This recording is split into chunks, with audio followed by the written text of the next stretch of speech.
ఒకటా రెండా పదుల వంద బాకీ ఎగవేయకుండా బదులే తీర్చేది ఉందా?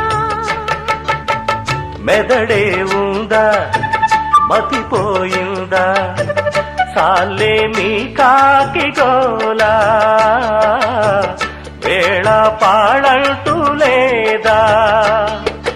ఏమైంది భాగ్యం కథ కదిలిందా లేదా కథ?